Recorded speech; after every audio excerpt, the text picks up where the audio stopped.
जय श्री कृष्ण।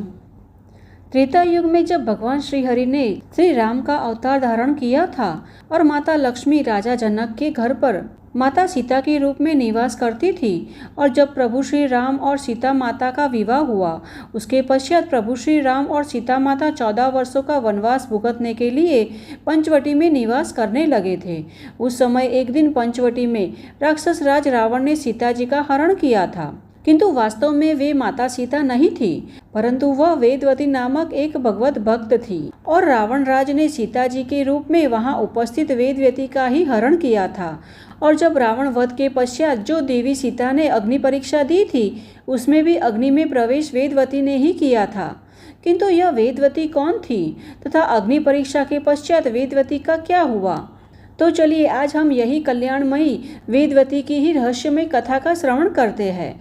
एक समय की बात है, पूर्व काल में नृपुर श्रेष्ठ मित्रवर्मा की सुंदर पत्नी के गर्भ से आकाश नामक पुत्र का जन्म हुआ, जो उनके कुल का आभूषण था। और राजकुमार आकाश का विवाह शकवंश में उत्पन्न धरणी नामक कन्या के साथ हुआ। अब परम पुण्य आत्मा मित्रवर्मा ने राज्य का सारा भार अपने पुत्र को सौंप दिया और स्वयं वेंकटाचल के निकट पवित्र वन में चले गए। राजकुमार ने भी राज्यभार अच्छी तरह संभाल लिया और महान चक्रवर्ती राजा बने।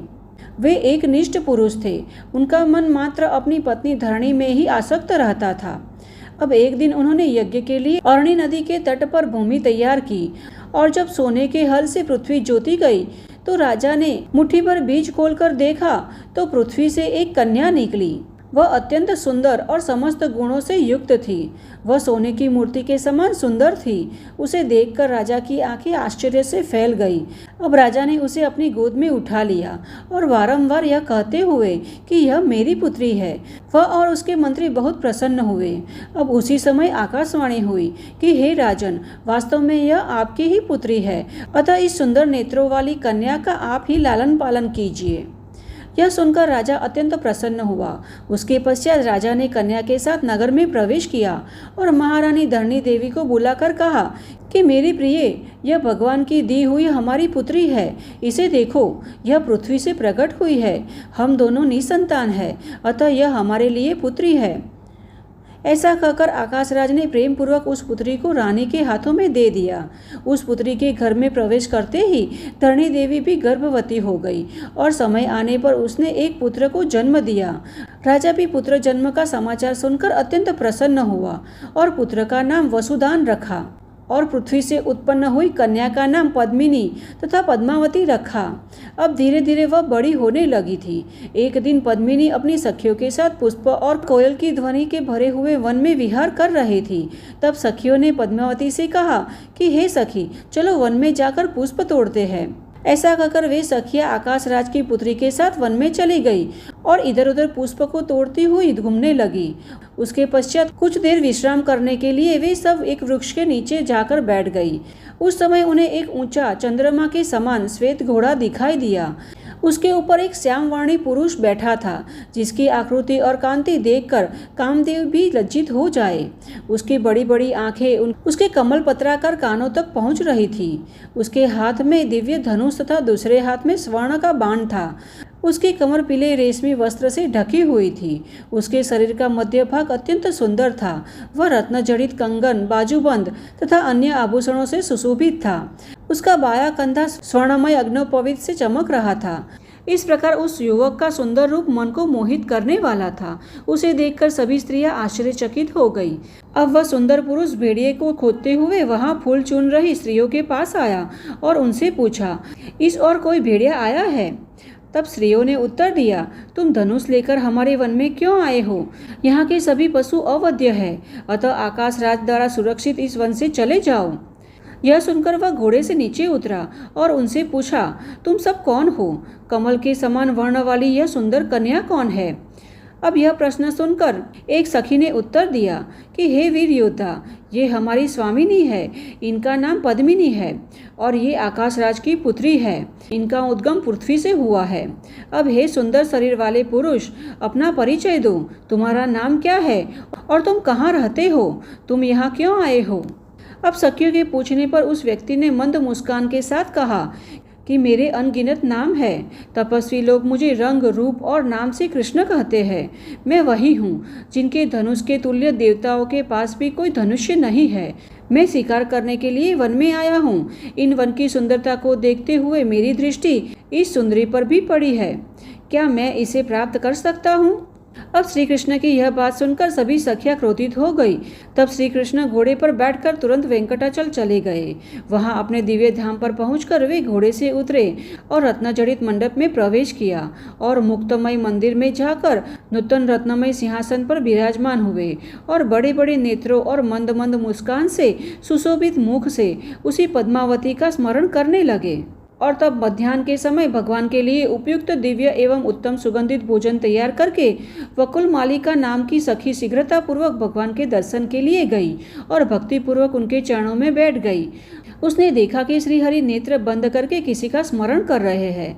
तब उसने कहा, हे देव देवेश्वर, उठिए पुरुषोत्तम, आपके लिए बहुत अच्छा भोजन तैयार किया गया है। हे माधव, अब भोजन के लिए पधारे। तब श्री भगवान बोले, हे सखी, प्राचीन समय की बात है। पवित्र त्रेता युग में जब मैंने रावण का वध किया था, तब वेदवती नाम की एक कन्या ने लक्ष्मी जी की सहायता की थी। देवी लक्ष्मी पृथ्वी से उत्पन्न हुई थी और सीता के रूप में राजा जनक के यहाँ रहती थी। फिर मुझसे विवाह करके जब वे मेरे साथ वन में गई, तब एक समय राक्षस राज रावण सीता का हरण करने के लिए मेरे आश्रम में आया। उस समय मेरे अग्निहोत्र गृह में निवास करने वाले अग्निदेव रावण की ऐसी भावभंगिनी जानकर सीता को लेकर पाताल चले गए और सीता को अपनी पत्नी स्वाहा को सौंप कर लौट आए। पूर्व काल में शुभ वेदवती को एक बार उसी राक्षस में स्पर्श किया था, जिससे उसने दुखी होकर प्रज्वलित अग्नि में अपना शरीर त्याग दिया था। उस समय रावण को मारने के उद्देश्य से ही अग्निदेव ने उसी वेदवती को सीता का रूप दिया और उसे सीता के स्थान पर मेरी पर्णशाला में ले आए। रावण ने उसका ही हरण किया और उसे लंका ले गया। फिर रावण की मृत्यु के पश्चात अग्नि परीक्षा के समय वही वेदवती अग्नि में प्रविष्ट हो गई। उस समय अग्निदेव ने स्वाहा द्वारा सुरक्षित जनक नंदिनी सीता रूपी लक्ष्मी को पुनः मुझे सौंप दिया और कहा कि हे देव, वेदवती सीता का परम प्रिय करने वाली है, इसलिए आप उसे वर देकर प्रसन्न करें। अब अग्निदेव का यह वचन सुनकर शुभ्र सीता ने भी मुझसे कहा कि हे प्रभु, यह वेदवती सदैव मेरा प्रिय कार्य करती है। यह उच्च कोटि की भगवत भक्त है, इसलिए आप ही स्वयं इसका स्वीकार करें। तब मैंने कहा था कि हे देवी, कलयुग में मैं आपके कहे अनुसार ही कार्य करूंगा। तब तक यह वेदवती देवों द्वारा पूजित होकर ब्रह्मलोक में ही निवास करेगी। उसके बाद वह पृथ्वी से उत्पन्न होकर आकाश राज की पुत्री बनेगी। सखी, इस प्रकार पूर्व काल में जिस सुंदरी को लक्ष्मी और मैंने आशीर्वाद दिया था, वही अब नारायणपुर में पृथ्वी से प्रकट हुई है। वह लक्ष्मी के समान ही गुणवती है। उसके नेत्र कमल के समान सुंदर है। और आज जब मैं शिकार खेलने गया था, तब वह मेरी दृष्टि में आई।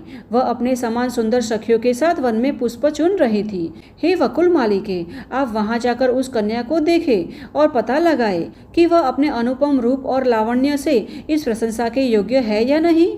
तब वकुल मालिका सखी ने देवादिदेव को प्रणाम किया और लाल घोड़े पर सवार होकर उनके बताए मार्ग पर चल पड़ी। मार्ग में अनेक प्रकार के मृग, पक्षी तथा वृक्ष लताएं देखकर वह अरणी नदी के पश्चिम तट पर पहुंच गई। वह स्थान हरे भरे वृक्षों से घिरा हुआ था। वहां वह अगस्त्येश्वर के पास घोड़े से उतरी और स्नान और जलपान कर नदी के तट पर विश्राम करने लगी। इस बीच राजभवन से बहुत सी स्त्रियां देवता के मंदिर में आई। वे सभी पद्मावती की सखियां थी। उन्हें देखकर वकुल मालिका उनके पास गई और इस प्रकार बोली कि हे सुंदरिया, आप कौन है और आप कहाँ से आई है। अब वकुल मालिका की बात सुनकर सखियों ने मंद मंद मुस्कुराते हुए कहा, हम आकाश राज की रानी के महल में रहने वाली महिलाएं और महाराज की पुत्री पद्मावती की सखियां है। एक दिन राजकुमारी के साथ हम वन में गई थी। वहां एक सुंदर पुरुष को देखा। उनके शरीर की कांति इंद्र के मणि के समान श्याम वर्ण थी। ऐसा लग रहा था जैसे उसके वक्षस्थल में देवी लक्ष्मी का निवास हो। उसके चेहरे पर हल्की मुस्कान थी। दोनों भुजाएं अत्यंत सुंदर और विशाल थी और कटी प्रदेश में शुद्ध पीतांबर शोभायमान हो रहा था। और उन्होंने एक हाथ में स्वर्ण धनुष और दूसरे हाथ में बाण पकड़े हुए था। और उन्हें देखकर स्वर्ण के समान गौरव वर्ण वाली हमारी कमल नयनी सखी पद्मावती एकदम से बोली, देखो देखो। तब हमने उसकी ओर देखा। वह सुंदर पुरुष यहाँ से चला गया और उनके जाने के पश्चात सखी पद्मावती मूर्छित हो गई। ऐसी परिस्थिति में ही हम उसे राजभवन में ले आए। अब अपनी पुत्री की ऐसी स्थिति देखकर महाराजा ने ज्योतिषों को बुलाया और उनसे पूछा कि हे विप्रवरों, मेरी पुत्री की ग्रह दशा के विषय में कहे। तब बृहस्पति के समान विद्वान ब्राह्मणों ने मन में विचार करके कहा कि हे ध्रुवश्रेष्ठ, कोई उत्तम पुरुष आपकी कन्या के पास आया था और उसे देखकर ही राजकुमारी मूर्छित हो गई है। उसके साथ ही पद्मावती का विवाह करें। अब राजा को इस प्रकार कहने के पश्चात ज्योतिष वहां से चले गए। तब आकाशराज ने वैदिक ब्राह्मणों को बुलाया और आदरपूर्वक कहा कि हे ब्राह्मणों, आप सभी देव मंदिर में जाकर वेद मंत्रों के साथ भगवान शिव का महाअभिषेक कीजिए। अब उन्हें इस प्रकार आदेश देकर महाराजा ने हमें बुलाया और हमसे कहा कि कन्याओं, आप सभी भगवान के महाअभिषेक की सामग्री तैयार करें। इसलिए अब राजा की आज्ञा से हम सभी देव मंदिर आई है। अब हे सुबे, आप अपना परिचय बताएं। आप कहाँ से आई है और यहाँ किस काम से आपका आगमन हुआ है। अब सखियों के इस प्रकार पूछने पर वकुल मालिका ने अत्यंत हर्ष के साथ कहा कि वेंकटचल से इस घोड़े पर सवार होकर मैं यहाँ आई हूँ और महारानी धरणी देवी से मिलने की इच्छा रखती हूँ। क्या राजभवन में महारानी के दर्शन हो सकेंगे? तब यह बात सुनकर कन्याओं ने कहा कि हे सुभगे, आप हमारे साथ धरणी देवी के दर्शन कर सकोगी। तब वकुल मालिका उस कन्याओं के साथ राजभवन में आ पहुंची। अब उस समय वहां धरणी देवी ने अंतःपुर में जाकर अपनी पुत्री से पूछा कि हे पुत्री, आपका कौन सा कार्य करूं? आपको कौन सी वस्तु प्रिय लगती है? बताओ, वह मैं अभी तुम्हारे समक्ष प्रस्तुत करूंगी। अब माता के इस प्रकार प्रश्न पूछने पर कन्या पद्मावती ने मंद स्वर में कहा, माते, जो संसार में सबसे सुंदर है, जो साधु संतों को प्रिय है, जो देवताओं को भी प्रिय है, जो सबसे महान और व्यापक है, जो समस्त उज्जवल वस्तुओं से भी सबसे अधिक उज्जवल है, जो देवताओं के भी देवता है, जो इस संसार में मात्र श्रेष्ठ भक्तों को ही सुलभ होते हैं, उसी में मेरा मन लगा हुआ है। हे माता, वह भक्तों की समस्त समस्याओं को पूर्ण करने वाले हैं। उन्हीं को मेरे लिए ढूंढ कर लाइए। मैं उन परमेश्वर से ही प्रेम करने लगी हूँ। मेरा मन उन्हीं से मिलने की इच्छा करता है। हे माता, मुझे भगवान विष्णु के अतिरिक्त अन्य किसी की भी इच्छा नहीं है। मैं श्यामवर्णी भगवान विष्णु का स्मरण करती हूँ। मैं उनके नाम हरि, अच्युत आदि लेती हूँ तथा उन्हीं की सहायता से अपना जीवन व्यतीत करती हूँ। अतः माता, कोई ऐसा उपाय सोचो जिससे मैं उनसे संबंध जोड़ सकूं। अब अपनी माता से ऐसा कहकर दयनीय अवस्था को प्राप्त हुई कमल मुख वाली पद्मावती चुप हो गई। अब अपनी पुत्री की बात सुनकर धरणी देवी सोचने लगी कि भगवान विष्णु कैसे प्रसन्न होंगे।